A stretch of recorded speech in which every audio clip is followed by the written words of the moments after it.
Bonjour, aujourd'hui voilà, je vous présente un nouveau cube, le nouveau Cyclone Boys Feiju, à savoir le nouveau 3x3 de chez Cyclone Boys qui est magnétique. L'emballage est très sympa, très joli, très qualitatif, très pro. J'espère que l'intérieur va être aussi bon que l'extérieur. Voilà, c'est une surprise et j'espère qu'on va s'éclater à tester ce cube.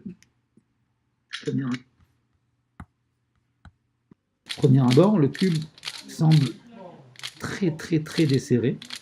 La première sensation, c'est un cube qui est très léger, c'est un cube qui sonne creux, c'est un cube qui est très desserré, qui semble être très mal réglé et qui nécessite d'être resserré de partout. Vraiment, je pense qu'un quart de tour, ça ne va pas être suffisant.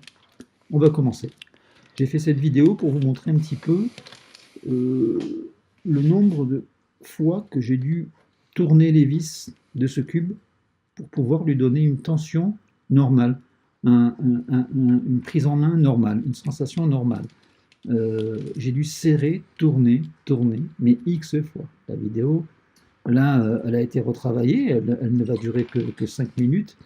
Au départ, après un premier montage, elle durait 15 minutes. Ça a duré 15 minutes le travail, le serrage de toutes les vis. J'ai tourné. Il n'y a pas un seul plan que je vous ai montré en double. J'ai pas du tout triché.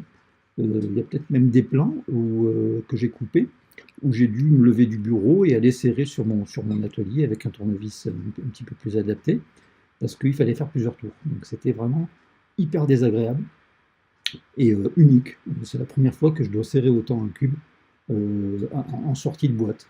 Donc c'est difficile de s'imaginer comment une marque comme Cyclone Boys peut sortir un cube, un cube comme ceci, d'une qualité aussi médiocre. C'est vraiment médiocre de chez médiocre.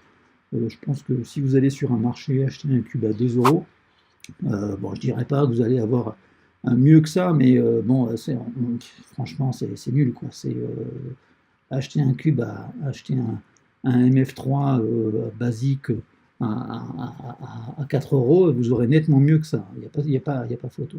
Je vois pas du tout l'intérêt de sortir du cube magnétique quand on ne sait pas faire déjà un cube normal. Ce serait bien de pouvoir faire déjà un cube 3x3 qui est stable, rapide, souple, avec un bon corner cutting, comme le font aujourd'hui pratiquement tous les fabricants, plutôt que de dire on a fait un cube magnétique. C'est pas parce qu'on met des magnettes sur un cube que c'est un bon cube. Donc voilà, ce Cyclone Boys, le Feiju, on est la preuve à 200%. Ne vous jetez pas systématiquement sur les cubes parce qu'ils sont annoncés comme magnétiques, parce qu'il y a vraiment du bon et du beaucoup moins bon dans les magnétiques. Et celui-ci, c'est vraiment le summum du moins bon.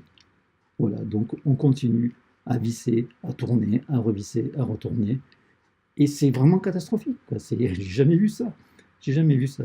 Donc voilà, je vais vous faire un petit solve à la fin peut-être, et encore je ne sais même pas si je vais y arriver, parce que ça va être très désagréable.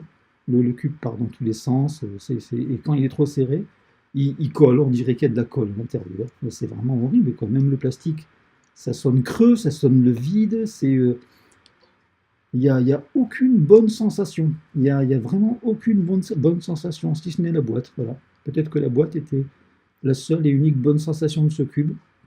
Aujourd'hui, bon, maintenant les marques s'amusent à vous fournir des cubes dans des boîtes un petit peu design, mais là aussi, attention, l'emballage ne fait pas tout. Il vaut mieux parfois avoir des cubes dans des box en carton comme on avait avant, qui étaient nettement meilleurs que des modèles comme ce modèle-là.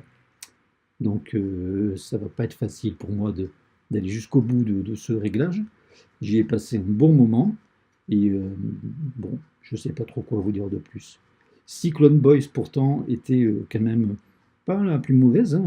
Ils avaient sorti je me rappelle d'un 6x6, je crois que c'est le G6, que j'avais trouvé pas mal du tout. Dans le rapport qualité-prix, voilà, on est forcément dans du bon rapport qualité-prix. Là, sur ce cube-là, on va, si vous achetez directement en Chine, Vous allez peut-être le trouver à 6 $ ou 7 $, je ne sais pas. Si vous l'achetez en France ou en Europe sur Amazon, vous allez peut-être le trouver à 8-9 €. Mais même à ce prix-là, ça vaut absolument pas le coup de se lancer, enfin, sauf si vous avez la curiosité de voir qu'est-ce qu'il y a de pire sur le marché. Bon, écoute, chacun fait ce qu'il veut, hein. Mais c'est pas bon, c'est pas super. Cette vidéo, je l'ai faite il y a plus d'une semaine quand j'ai reçu le cube, mais du coup, je l'avais mise de suite de côté, pensant ne même pas la diffuser, parce que je ne savais pas trop quoi dire. Dire du mal, c'est pas forcément très intéressant, mais en même temps, c'est une information que je peux lancer à mes quelques abonnés, mes quelques futurs clients de la boutique. Donc sachez que ce cube, je l'ai au magasin, et ben, je ne vais pas vous le vendre. Je suis bien emmerdé, j'en ai deux. Et en plus de ça, j'en ai commandé un de plus chez un autre fournisseur. Je ne sais pas pourquoi, j'ai oublié d'annuler la commande. Donc je vais en avoir trois, donc ils vont servir de décoration, ils vont servir voilà, de fond d'écran, je sais pas. À éviter, Cyclone Feiju magnétique. Voilà. Et je vous dis à plus pour de meilleurs cubes, j'espère. Salut, ciao.